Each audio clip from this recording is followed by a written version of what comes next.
My name is Peaches Hagley, and my assigned role for the Ebola outbreak case study is to be a medical officer.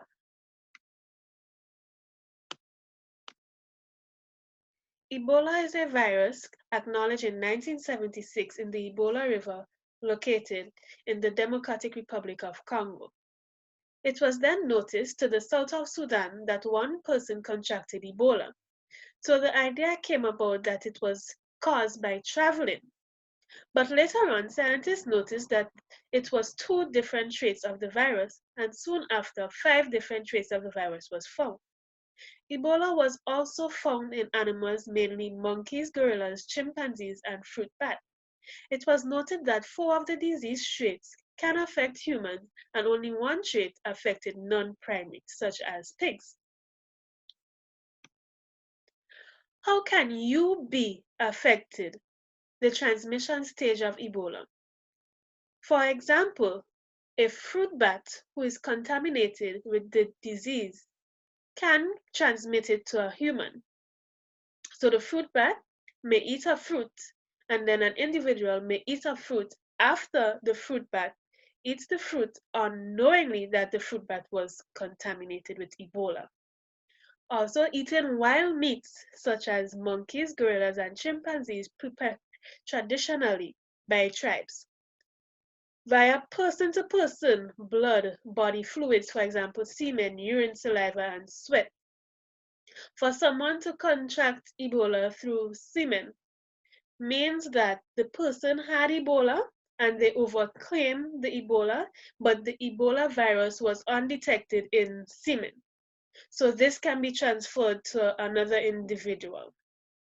However, Ebola cannot be transmitted by food and mosquitoes. The population of infected. Ebola is mainly in Africa, in the Democratic Republic of the Congo.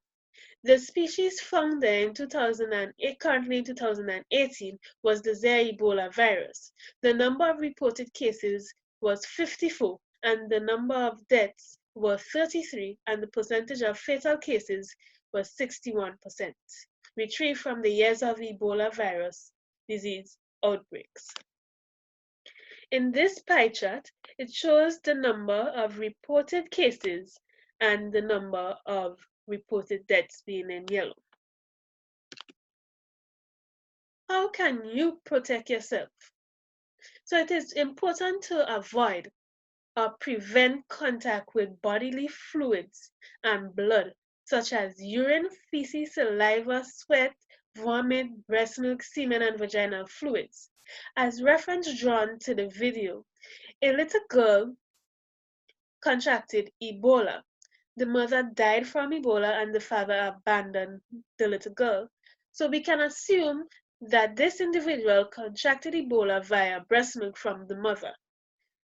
You should also avoid items that may have come in contact with an infected person's blood or body fluids such as clothes, bedding, needles, and medical equipment.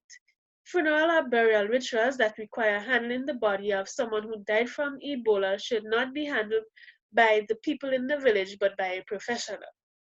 So you should also avoid contact with bats and non-human primates, for example, pigs, or blood, fluids, and raw meat prepared from the animals, or meat of an unknown source, for example, bush meat.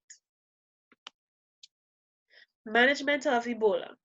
There is no antiviral drugs to provide to the patient, hence intervention are taken. So we have intravenous submission of fluids and electrolytes to keep the person hydrated. Then we have oxygen therapy. We have medication to support blood pressure, reduce vomiting, diarrhea, and to manage the fever and pain caused by the Ebola virus. What is the role of the state medical officer during an Ebola outbreak? One, planning and implementing, also directing clinical services, plays an active role in overseeing the medical care of patients, tracking and evaluating clinical data, analyzation of results from tests and examination to diagnose patients, and finally to maintain accurate documentation of all records of patients infected, death cases and assumption of cases must be kept. This provides organization of clinical data to provide medical care to patients. How would I, the state medical officer, respond? I would try to calm the public, reassuring the affected population that we are doing everything in our might to control the Ebola outbreak. Also, to ensure resources for quarantine patients are at hand, to separate the infected and suspected infected patients from the non-infected population. Also, proper handling of dead bodies by trained professionals. So to prevent the locals from burying their own dead in a traditional way to prevent the spread of the virus, having a screening process for persons who have been exposed and are at risk for developing Ebola. Having persons screened to ensure no one else gets infected and to allow the infected persons to seek help from our setup point. So, for example, two persons may have Ebola in a village, but there are other people surrounding these two persons. We must screen everybody to know who else is infected to prevent the exposure of Ebola further. Also, moving immunocompromised patients from high-risk areas of Ebola. So, to separate those who are susceptible to diseases, for example, HIV/AIDS. So this is how I, as a state medical officer, would respond. My references, I thank you.